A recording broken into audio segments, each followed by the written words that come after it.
Take a drink after this one, D.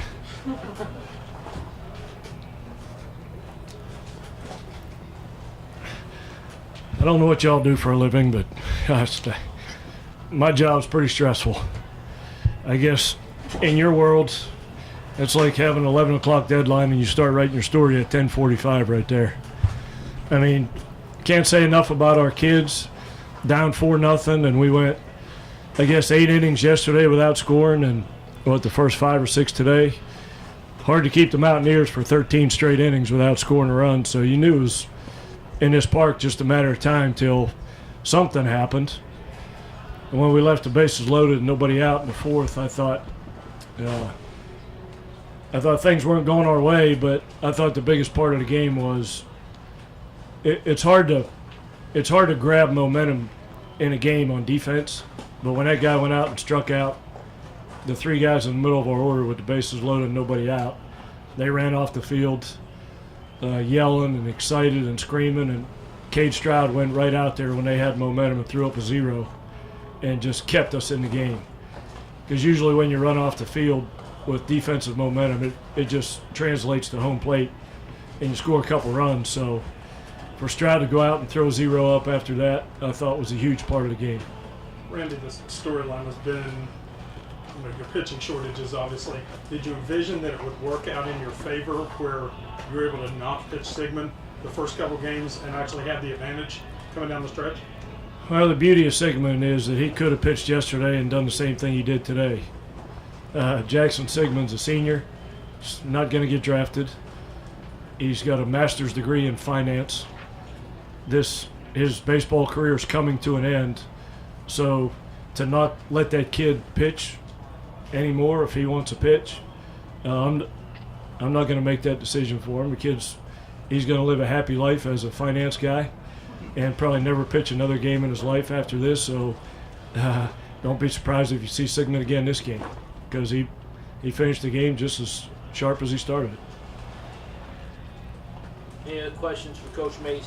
One more on that, Coach. I mean, how valuable has that guy been for you over the course of, really this whole season? I mean, it seems like he's just been that rock for you in the bullpen along with a couple other guys back there. He really has. He was really good early in the season.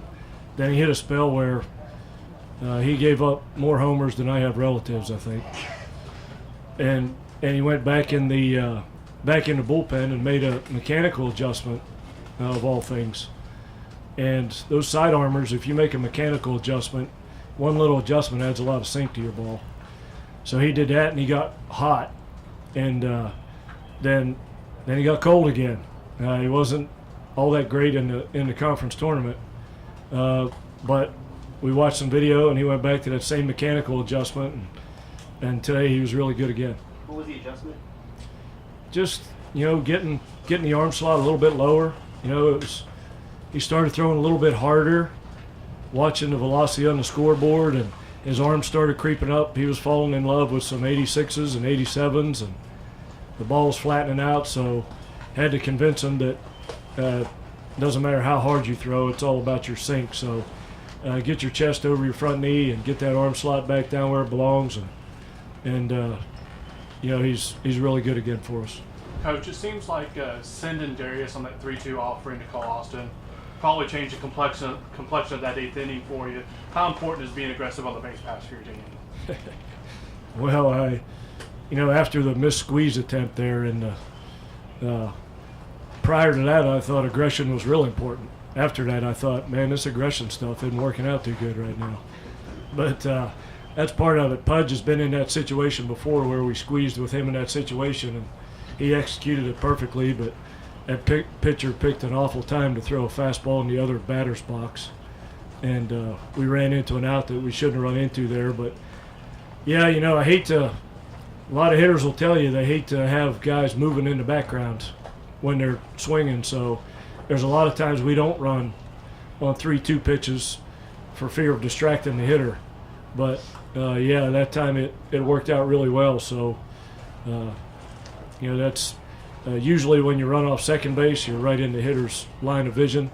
But running off first base, a lot of times the hitter doesn't even know. So, second baseman bobbled it just enough to let Darius get to second. So that worked out pretty well. You mentioned Maryland getting the defensive momentum after not getting the run home with the bases loaded. But you've got to bounce back from that too, and I know you've been able to do that well this year. Any talk or anything special in the dugout, or was that just business as usual? No, it was business as usual, and Kyle Davis and Jackson Kramer were the ones that made the outs in that inning.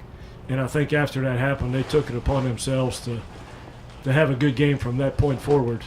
And I think Kyle hit 1 double and Kramer hit 2 after that. So those guys in the second half of the game felt like, man, that 4th inning, that was my fault. So let me carry the team the rest of the way here.